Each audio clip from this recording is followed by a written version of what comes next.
want to do the Hello Stranger thing again. Hello Stranger thing. Come wine with me. Come on. Hello. Hello. I've almost finished my lunch. Oh no! I'm joking. How are you guys?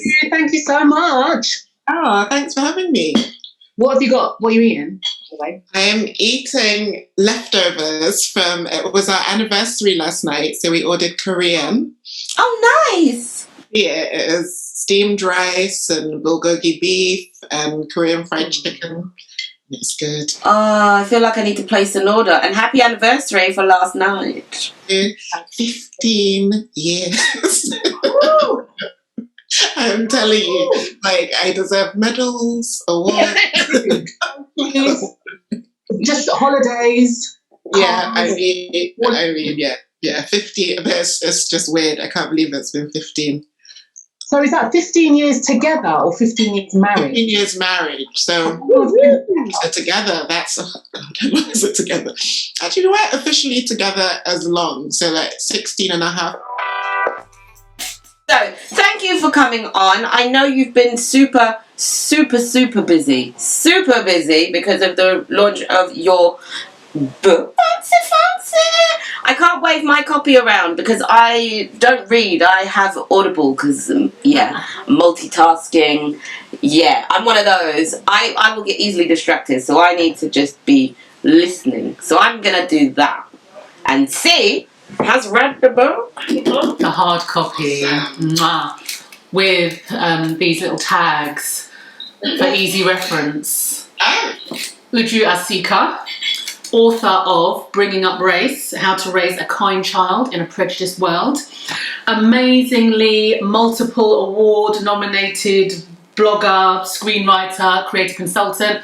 This is all information that half of which I knew, but some of which I didn't know, and I want to ask you about that. But your blog, Babes About Town, is fantastic, and you are so consistent. Like, your consistency goals with that is ridiculous. It's really nice to hear. I feel very inconsistent, so, yeah. We are going to be talking about the book, Bringing Up Race, obviously, but weaving in all of the other stuff that you've been involved in as well. So just welcome. Thank you. The first question that I have for you is, how many people did you talk to in order to produce it? A lot of people. I mean, I spoke to there's people who didn't even make it into the book because, like I was saying the other day, when I submitted my first draft, I was like 20,000 words over my word count. I had so many words. I had so many interviews. I had just so much to say. And I had whole stories and, things. I was going off on tangents. So it was like, okay, just pare it back. You can't include everything. So there's some people who just didn't make it into the book, sadly. So, but I think there's over 20 people in the book who are interviewed, and mostly mums. A couple of dads, but mostly mums. So really fascinating stories and very personal. So personal and relatable. As I was reading through, I was like, wow.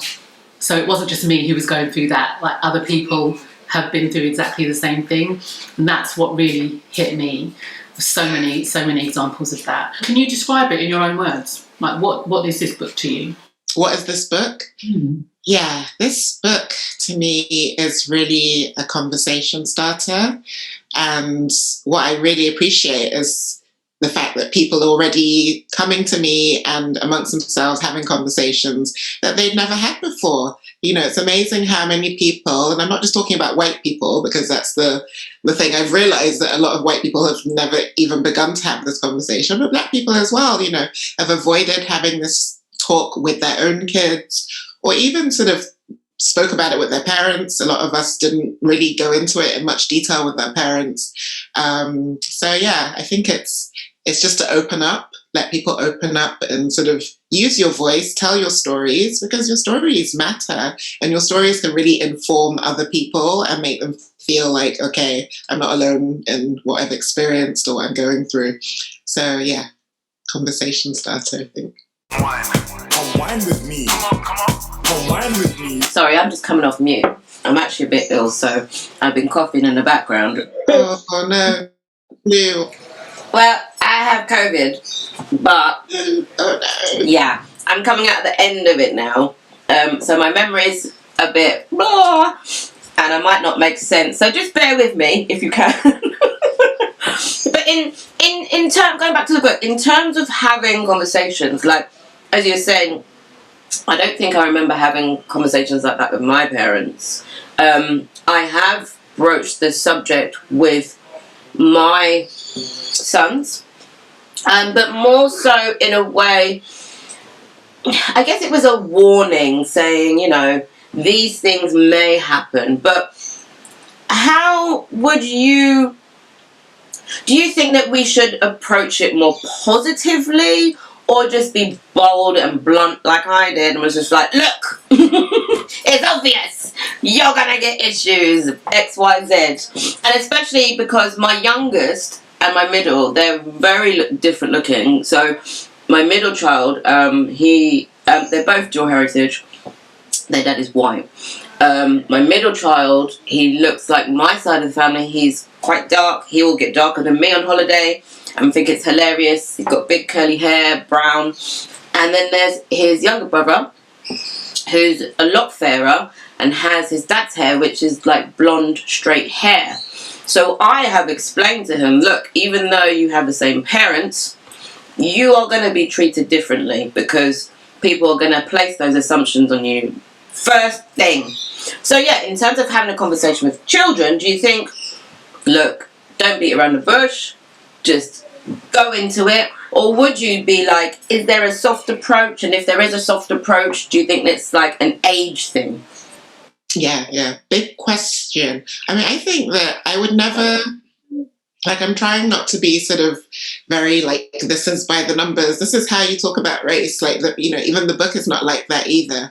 And I would say, with parents, don't worry too much about your approach because you have your own individual relationship with your kids. You know how you chat with them about stuff. So always, definitely keep it positive if you can. But like you said, you've got to keep it real as well, especially I think as a Black parent, we know what's coming. Do you know what I mean? Like, you know what they're going to have to face. And there's no point sort of being all like gentle and, society will love you. Like maybe society will not love you. Like it's going to be, it's much more difficult. It's more challenging, but you can still empower them. You can still sort of celebrate who they are, how they look. The fact that there is tons of, they come from a massive community. The Black community is just so massive, so broad, and that's something to be really proud of and to celebrate. So I think be honest, be factual, I always say. Keep it simple according to how old your kids are, because, some kid, if you come in with like some big old lecture about racism and your child is 3, like you're not going to get anywhere. Be like the Ku Klux Klan. Like you got to keep it like age appropriate, obviously, but at the same time, just tell them the truth, but be positive. There's always support. There's always a community. There's always ways that they can also do things to improve how people relate to other people, how they can. That's why like the book was called How to Raise a Kind Child. It's not just about, oh, this is race and this is how it happens to you. It's about how you can be in the world, how you can go out and be kind. And that sort of spreads kindness. I think a lot of the time, parents don't want to talk about things because they are uncomfortable about them themselves, like the whole big sex conversation. Yeah. I was really nervous about I didn't ever bring it up. The kids brought it up for me. And because I'd kind of been reading around it, I was prepared. Right. So I tried to talk in their terms and make it really factual and basic and all of this, but still give them the information. But I know that, and then they were just like, oh, right, okay, yeah, okay, whatever. And so I was really angry for that reason. But a lot of the time with things like sex and with race, parents are tying themselves up in knots because they don't know what the right words to use are or what the right things to say are. And then it comes out really awkwardly. And then the kids pick up on that. So they think there's a problem. and then they take that onto their shoulders and go forward and act as if there is a problem around it. So what would you, or what's the best way that you would advise a parent who is uncomfortable themselves about talking about race, even with other adults? What's the best way for them to kind of get their head around it so they can have those conversations with their kids? I think you've got to have a combination of educate yourself. So a lot of the time you feel awkward or uncomfortable because, like I said, you've not been talking about it. You've had this like massive silence. Maybe you've not spoken about it with your friends or with your family. So you're just like, someone asks you a question, you're like, but so educate yourself. But at the same time, just start talking about it. And it doesn't, like I said, it doesn't have to be some big conversation. It doesn't have to be some massive lecture. You can just have little, small questions. And kids, they have very short attention spans. So even when I have conversations with my boys, they're now like 14 and 11, and every now and then we'll have like a big, deep, long conversation, and it's just amazing. But sometimes, even when I'm saying I get into my flow and I'm like, yeah, I've written the book and, and this and that. And they're just like, and I can see them, their mind's just wandering, like they're gone. So I'm like, okay, time to shut up. We will continue this another time. And that's the thing. It's like, you've got to realize that at the end of the day, it's not one conversation. So you don't have to get it perfectly in this one conversation. And even if it's awkward, even if it's uncomfortable, it's fine. It's completely normal because, it's always going to be awkward. There's always going to be things that come at you and you're like, I have no idea. So just admit, I'm not sure. Let's learn about it together. Let's find out more, that kind of thing. So yeah, just be open, be yourself as much as you can. Yeah, the fact that these are things that we have to live with. Yeah. And people are still under the impression that we're in 2020. Slavery was so long ago. There's you're not living under the same system as you were then. We've moved on as a people. These kind of things that we go through, I think they just need to be talked about a bit more. And it's that education piece, just helping people to understand that it's not always the overt, I'm calling you the N-word. It is those microaggressions, as Sareta said. It is those subtleties of the systemic racism that we're living under that people have to understand. Like you said, the racism is all around us. It's not just those singular individual acts. It's the system. Yeah. So, it's just so important. Books like yours and some of the other books that have come out recently, the fact that they are telling the stories, giving individual accounts of what people have been through, I think it's just so important. So again, thank you for putting this together. I made sure this was okay with Sareta before I asked the question. But it was about the bit where you were saying your son, Ezra, the older one, yeah. So you had him and he was quite lighter than you, and you got questioned about yes. who is this boy? Mm-hmm. That's something that I've heard again a lot of times. One of my friends is fairly fair-skinned, and she had her son, and he's very dark-skinned. So she was often it was confusing for people. And then she had a daughter who was even fairer than her. So when she's got two of them, people, their minds are just blown. Is in a similar situation. She talked about her kind of darker skinned second child, and then the youngest is very fair skinned with like super straight hair, and just like you could see him and you might just think he's, I don't know, Mediterranean or something. I don't know, like you'd be so confused. So I just wanted to ask both of you, like how is it as a mother raising a child who looks different to you? What are the challenges? What are the key challenges that you come up against when you're in that situation from other people? Yeah, I think originally, as you'll read in the first chapter, I spoke about, people were just like, who the hell, who is this child? And my kids back then, when they were born, they really looked, especially Ezra, he was just like this little Samoan baby.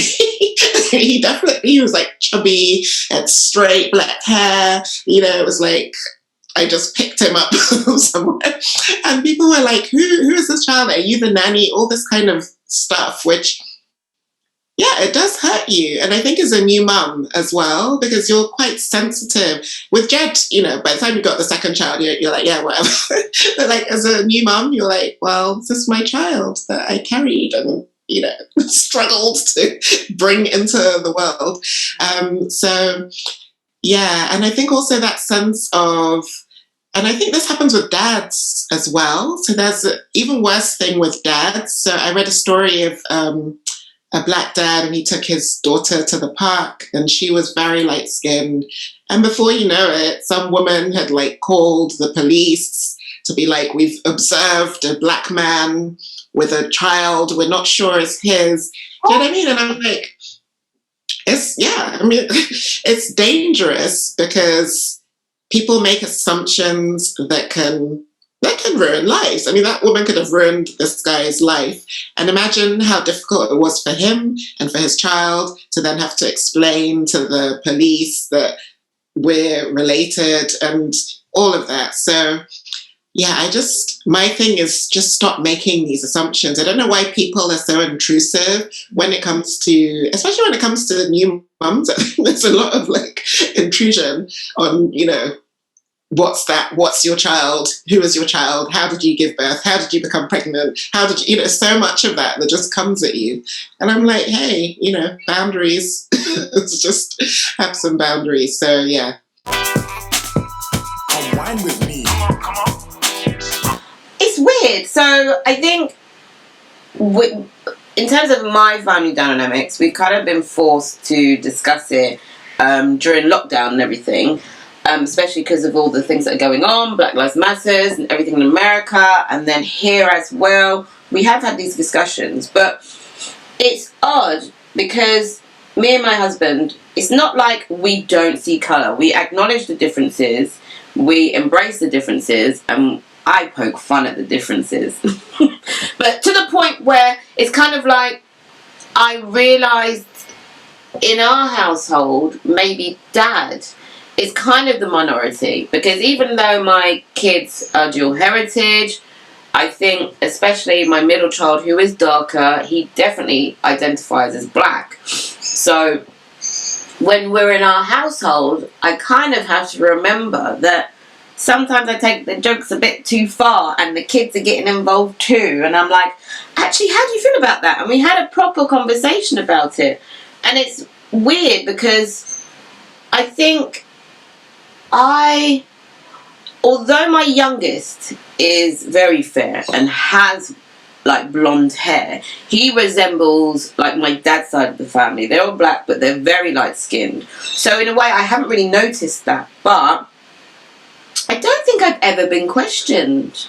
But yeah, I don't. Unless people, because I'm quite, I don't know, people say I look a bit moody in the street. Maybe they think I'm going to do something. But no, I've never been questioned. But when I was younger, my mum is quite dark skinned, and my dad's light skinned, so this was produced. But when I was out with my mum and her sort of white friends, they would assume that the white friend was my mum. So I know that she got it. So it was very weird in that sense. But me being a kid, I was like, okay, I don't know why you thought this lady was my mum. I just didn't get it. Hello. Hello. Sorry, my son just came in to say hello. This is the one that we were talking about. Comes out. Go on then. It's interesting. But I just think, it's like I love the fact you've got this family and everybody looks different, and at the same time you have the same identity as a family, but you have your own unique identities as well. And this is the thing with race, like it's actually really positive, fascinating, should be something that we can all just openly and happily discuss, because it's just such an interesting story. But unfortunately, because of the way we are as a society, it tends to turn into just really like negative, heavy, oppressive stuff, because society just hasn't, especially like here in Britain, we just haven't even begun to have these conversations and talk about the history as well and what led up to this point. So yeah. And it's unfortunate because I love learning about human nature and Yeah. characteristics. And when we go to, I think for me, it was a bit of a culture shock meeting my husband's family. So they're northern, they're very white. I say they're quite overly polite, but I guess it's just kind of like their culture. And to me, I'm like, why are we having these types of conversations? Why are we not laughing? Why are we not being loud? Why are we not doing this? And it's like, I had to kind of learn their rules as such. But also understand that they're not going to be talking about race because that's too deep. We don't do those conversations. It's simply, how is work? How are you? Right. And I guess I've learned to deal with that. And that's the only thing I think I've noticed the main difference between myself and my partner's family. But it's not a bad thing. It's just, it is what it is. You know what I mean? So, interesting conversation, interesting questions. Sorry, I'm rambling because COVID is... Sorry. Obviously, you are an author. You have written this book, Uju Asika, Bringing Up Race, How to Raise a Kind Child in a Prejudiced World. And you are now part of the, let me get this right, the Black Writers Guild. Yes. And you guys wrote an open letter to the UK publishing industry. Can you tell us a bit more about that and what's happened as a consequence, if anything?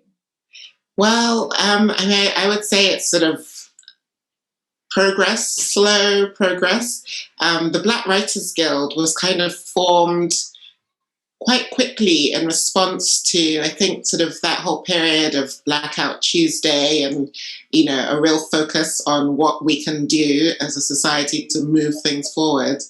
And the people who formed it just amazingly pulled it together. So I think this was even before had I even announced my book? I don't know. But another friend of mine who's a writer invited me to this Zoom meeting, went on the Zoom meeting, and oh my God, it was like more than 100 authors across the board, people that like Benjamin Zephaniah and Mallory Blackman and like people you just, I was like, whoa, you're like scrolling through Zoom, you're like, wow.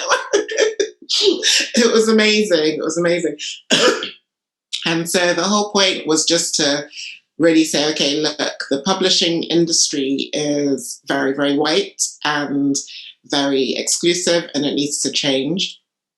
So they started creating like little mini groups and they were going into to speak with various publishers. So this even happened after we put out the open letter to the press, just saying things need to change. I mean, that's just the bottom line.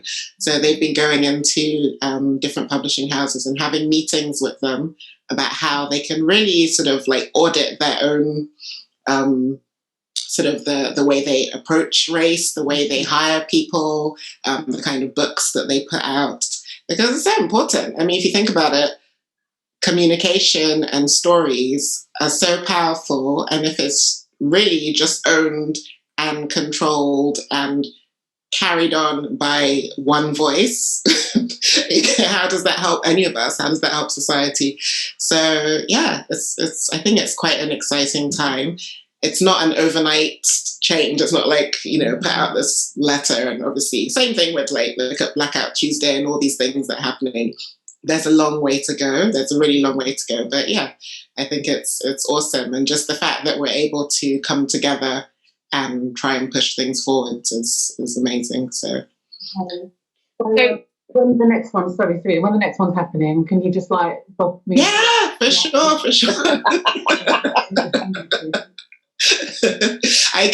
Whenever I get the email, I'll pass it on. Absolutely. I was just going to say, so would you... For those of you who rely on sound to enjoy our podcast, here's that question again. Do you have advice for an aspiring Black author?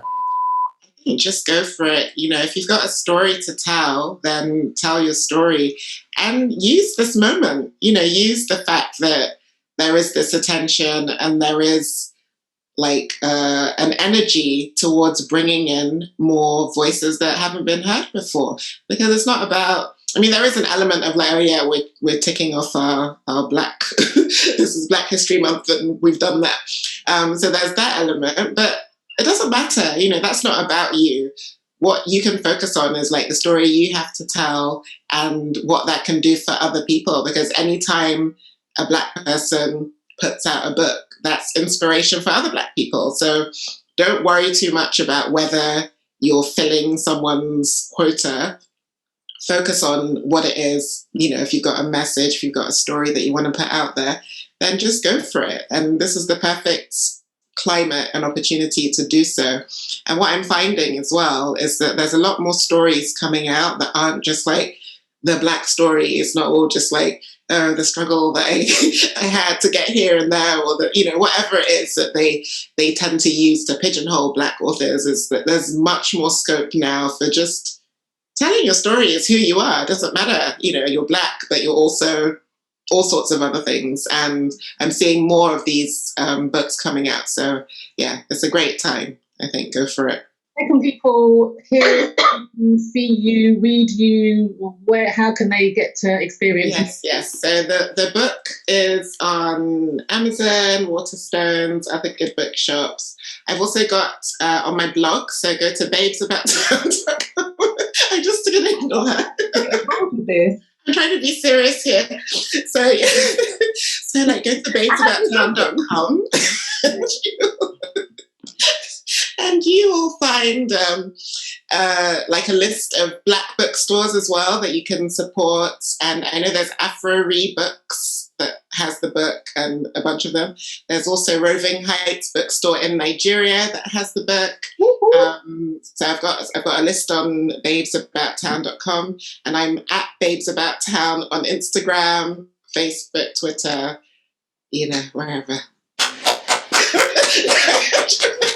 Thank you so much. Thank you so much for joining us. Thanks for having me. Really appreciate it.